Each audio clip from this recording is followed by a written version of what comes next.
105 North Avenue, 52.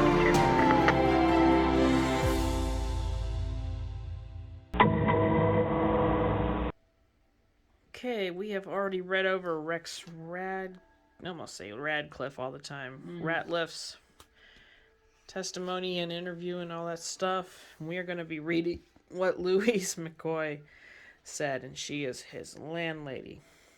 Says the first time I met Mr. Radcliffe was when he came to arrange renting the apartment above me. I immediately noted that he seemed very uneasy, but I did not find any problems with his past that would have made him ineligible for rent. He didn't have much of a rental history, but at least we were not made aware of any priors on outstanding warrants for his arrest. Yeah, that's what it says. I have noted in my diary that on April 26th we had a problem with Mr. Radcliffe, and it was the first time of any kind of encounter with him. The nature of the problem was that the tenant was that he was exceeding an acceptable volume of noise in his unit. This violation was one that was taken very seriously, as I need my rest to stay healthy.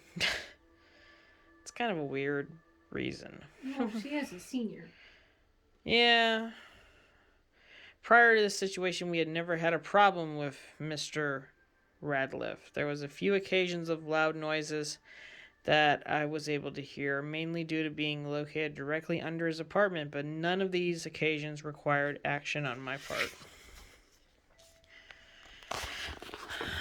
But on this occasion that took place on the 26th of April, he was making a great deal of noise, and it had become necessary for me to go up to his apartment to address the issue. His noise was mostly crying loudly and pounding on the wall.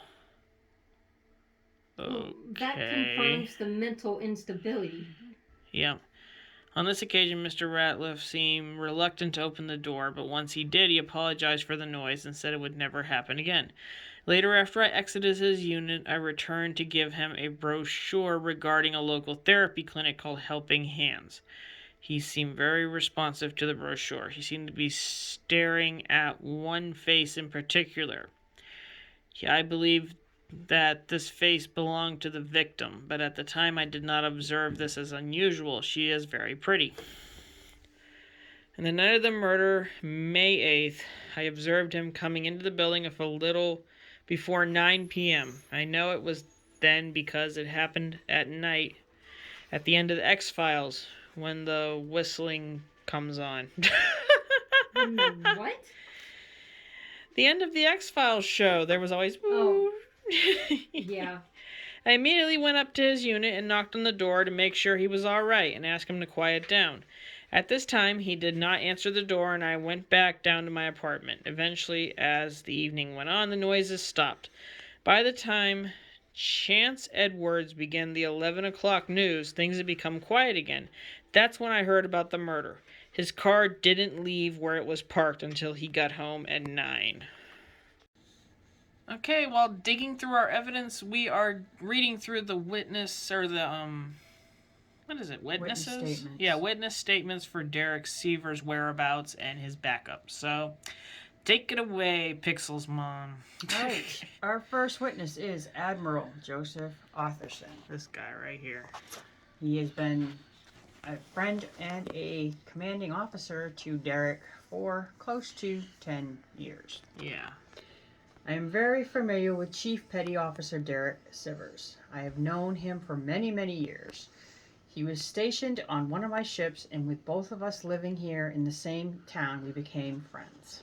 I can attest that at the time of the murder, Derek was with me. We were alone together on my boat in the Ainsley River between 8:30 p.m. and 10:30 p.m. We took off from the Riverdale Marina, traveled as far north as Port Royal Ave, and then turned around and went back to the marina. It had been a stressful few weeks for Derek, and he needed a friend and mentor to hash things out with. He's having custody issues with his ex-wife. In addition to having been with him at the time of the murder, I can also attest that for all his flaws, he's made great strides at keeping his demons under control. As an individual who has struggled with his own issues, I know the road to sobriety isn't always an easy one. looking from the map, the marina is halfway between Tooley's, the place of the murder, and Derek's apartment. Derek, yeah. But it's kind of a triangle almost. So it is possible that they could have head back at some point and they're lying about their times. But if he's telling the truth, he was on a boat. So. But here's the thing, though. It's saying that he was on a boat with this guy from, what, 8 to 10:30 or something like that? Maybe they were just and they fishing. have to have a record of this when Yeah. they take a boat out. And, Oh, that's true. and if you look at this, it states that they could see the lights from first responders from the marina Ah. at 9:30. Because whenever you charter a boat, or even if it's your own personal boat, you have to give where you're going and how long you'll be out there for. All right. So they're almost off the table, at least Derek Severs. But see, here's the thing, that we can't sit there and knock off everybody. Well, the fact that he has two friends and they all cover each other's butts because they were in the Navy together is almost kind of... I don't think an admiral would lie. I really don't. I have a hard time believing that. Yeah. Okay, so... Probably one his age especially, and I don't mean that in a rude way, but a little more ethics happening. So, hold on. Now we have Derek Sivers with another guy, Chris Adams, who has left one. That's quite a... Wow. Yeah. Anyway, it says, I confirm that this is the man I have seen several times at Helping Hands Mental Clinic. I have provided landscaping services at the clinic for about 2 years. I would estimate I knew Derek for 2 years. I seem to recall that we met when he was exiting the building and he noticed the Navy tattoo on my forearm. He mentioned that he was also a Navy man, and we struck up a conversation about the difficulties of adjusting to life after leaving the Navy. I would see him after that, and we would talk. On a few occasions, we would just share a nod. I would say that he was generally in good spirits when I would see him at the clinic, but there was an occasion yesterday where I would describe his mood as irate. The incident began when I was in the parking lot. It was yesterday, May 8th, 1998. He had pulled up to the parking lot with an angry look on his face. I asked what he was doing there. I would usually only see him picking up or dropping off his son. But I had heard through the grapevine that he no longer shared custody of him. He proceeded to rant about how angry he was that he served his country and he can't believe the kind of disrespect he gets from civilians. He then began raising his voice and screaming. I tried to get him to calm down, but he kept screaming. When Miss Ashcroft came to the parking lot to get to her car, he began screaming right at her, saying things like, "You have no right to keep me from my son. You will pay for this, young lady." She attempted to simply ignore him and leave, but I could tell she was scared. I have to admit, I was a little afraid myself. I've had previous experiences with vets who get involved in angry situations, and it's never good. There was a look in Derek's eyes that I had seen before in other vets right before a breakdown. I don't know if he did it, but he sure looked like a man with a lot of rage and nothing to lose. That's all I know. Alrighty. Now we're going to be inspecting and reading over the last suspect, Andy Allen. And it seems like he has a few witnesses of his own. So, once again, take it away, Pixel's mom. All right. The witness statement form I'm going to read is from Jason P. Griggs.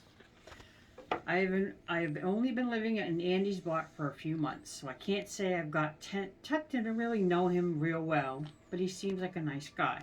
The kind of neighbor you wouldn't be afraid to invite over for a beer or something like that.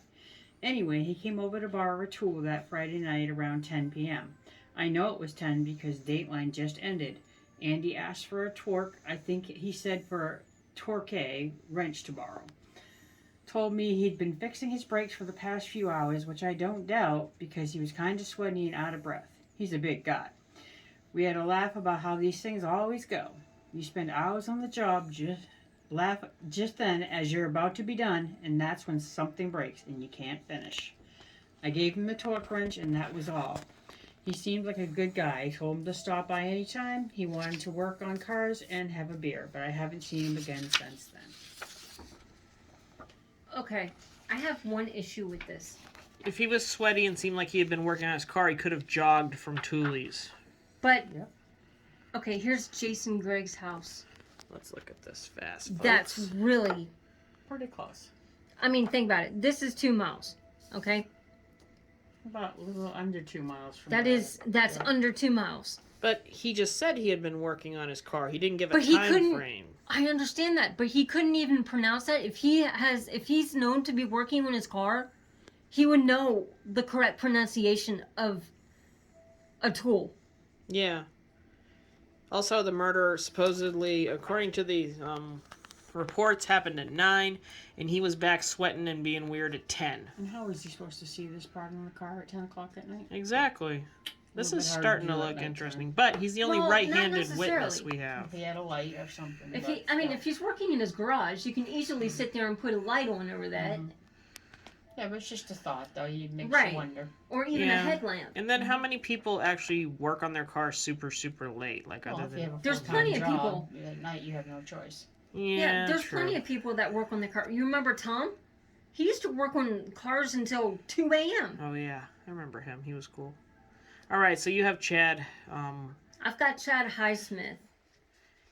Schmidt. And I also have the interview with Andy. And I think that's going to be kind of important to go through also. Let's do it. Um, Then we're going to cook. Yep, that's fine. Chad's witness statement says, I have known Andy for about 3 years, and he's one of the nicest guys I've ever met. I've never seen him violent or angry. When I heard about the murder, I wasn't sure what to think. I remember being disturbed by the news and surprised that this kind of thing would happen randomly. It immediately reminded me of something my father, a career police officer, said to me when I was a child. He said, most murders are really more about love than hate. At the time, I didn't understand what he meant by that, but as I've gotten older, I understand it more. Harmony's murder was a shock to everybody, even people like me, who just knew her casually. She was so young and beautiful. I was aware of how close she and Andy were. I know they had been close friends since childhood, Little League, I think. After her murder, I began to think about a few strange conversations I had with Andy. There was one occasion when we were joking about how hard it is to be just friends with a woman. At one point, he began staring off into the distance and said, I guess it can work out as long as you never fall in love. I laughed, but he didn't. I didn't even have to ask who he was talking about. He talked about Harmony a lot. It was apparent that he had strong feelings for her. So Andy is an unacquired love. Mm-hmm.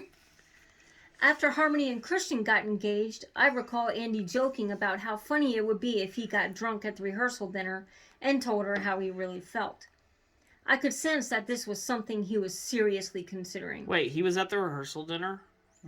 They're childhood friends. Why wouldn't he be? So he could have He wasn't working on his car for long hours then. Uh-huh. Like I said, he couldn't even pronounce the name of the wrench properly.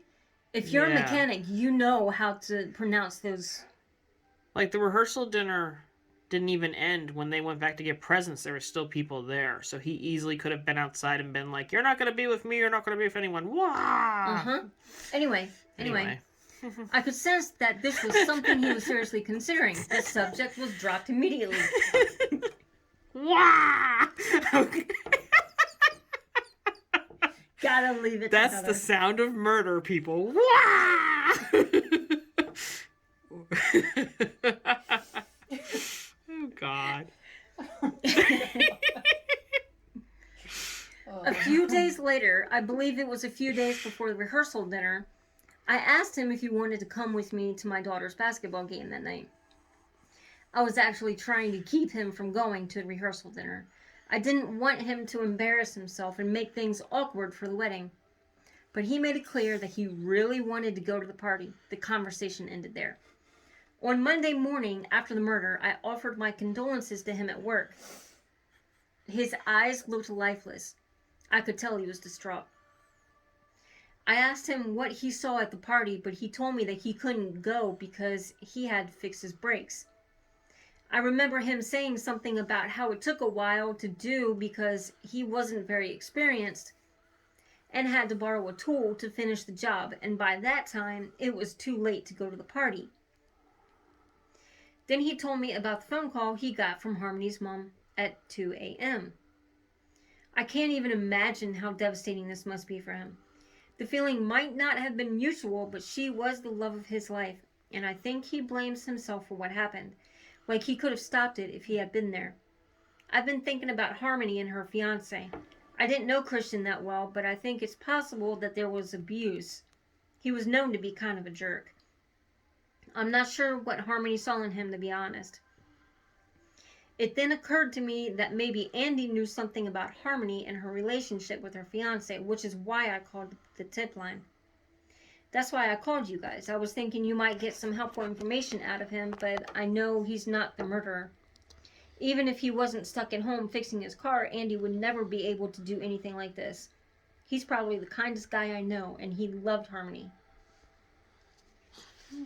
So he wasn't at the dinner. According to what he said. But who was it in these witnesses that said murderers are more about being peaceful and loving about things? That was this guy's father. Yeah. He was a cop. Oh, this is getting heated, boys and girls. So let's take a break to go eat. You guys think over what's been going on. And we'll be back to try to figure it out. Remember, sound of murder is wah! Laters.